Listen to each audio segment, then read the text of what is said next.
one of my favorite receivers from college football this past season and his NFL draft situation that's on the horizon. That's Elijah Moore out of Ole Miss. I know it's still kind of early, but if you look at some mocks or player rankings that are out there right now, Moore finds himself in the 50 to 60 range, which most likely deems him as an early second-day guy. But based off his production at the college level, I think he deserves a lot more consideration for a guy who can go in the first round. With data from PFF, I found the highest single-season yards per route number from an SEC player since 2015. They had to have at least 100 targets in that given year. Elijah Moore has the second highest season in that time span with a 3.85 yards per route run. His junior year at Ole Miss just in 2020. Second to only Devontae Smith, arguably the most productive college receiver of all time. What's even more insane about that is the name value that's here on the screen and who Moore finds himself with. Third, you got Jamar Chase, 3.52, the consensus #1 receiver in this draft class. Put that number up in his 2019 season at LSU. Jerry Jeudy's 2018 season at Alabama, and rounding it out, fellow Ole Miss Rebel in his junior season and current NFL stud A.J. Brown with a 3.01 yards per route run in 2018.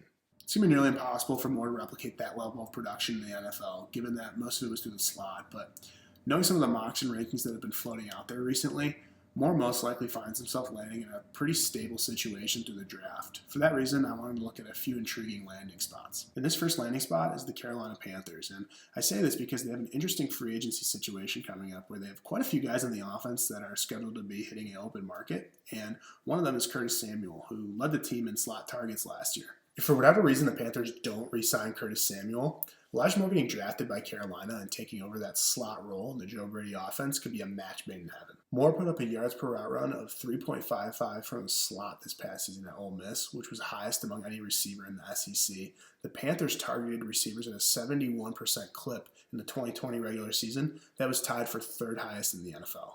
I think even with the possibility of Joe Brady leaving after next season to be a head coach elsewhere, Elijah Moore getting drafted by Carolina would be a pretty dope situation to inherit, especially among a lot of those teams selecting in that area of the second round, because Matt Rhule is going to be there for the indefinite future. So most likely some of the same offensive concepts and schemes will be there for the time being. So if Elijah Moore is able to come in and be that slot guy right away and receive some of those same roles and opportunities like he did from Ole Miss, he's going to be put in really good situations to succeed right away and also be in line for some good volume opportunities. As previously stated, I think Elijah Moore should be getting a lot more consideration as a guy who could be selected at the end of night one of the NFL draft. Among all the teams that are going to be picking towards the end of the first round, I think a fantastic spot for him to go into and something that jumped out at me right away was with the Green Bay Packers. Now here we have Elijah Moore's receiving direction chart from his junior year at Ole Miss in 2020. This chart's from Pro Football Focus.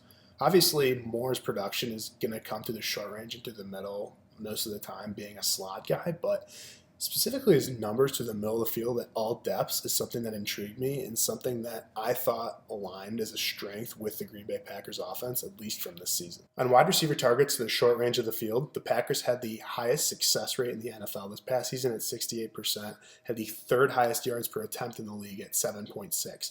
When attacking in the middle of the field at all depths, they had a 72% clip going to wide receivers, which was well above league average. They had the second highest success rate at 68% and the second highest yards per attempt at 12 yards a pop. When looking at avoided tackles after a reception, which is charted by Pro Football Focus, Elijah Moore tallied 18 this past season at Ole Miss, which was good for the third highest among all Power 5 wide receivers in 2020.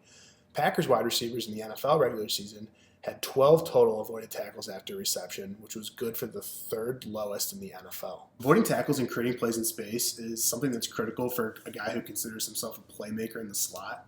When considering the situation in Green Bay in recent memory with their pass catchers, half the battle has been earning the trust of Aaron Rodgers to gain some part of that target share, because besides Devontae Adams, Aaron Rodgers has kind of force-fed targets to just whoever he wants, at least in recent memory. So a guy like Elijah Moore coming in from Ole Miss, who's proven he can make the most out of those opportunities when he gets them in the middle of the field, would be a fantastic resume to put in front of Aaron Rodgers when walking into Green Bay, because if he were able to receive some of those opportunities in the slot alongside Devontae Adams and Robert Tonyan from the get-go, he would be in the best case scenario out of anywhere he could go in this draft. And so that's why I think Green Bay is a fantastic spot for Elijah Moore to land in at the end of the first round.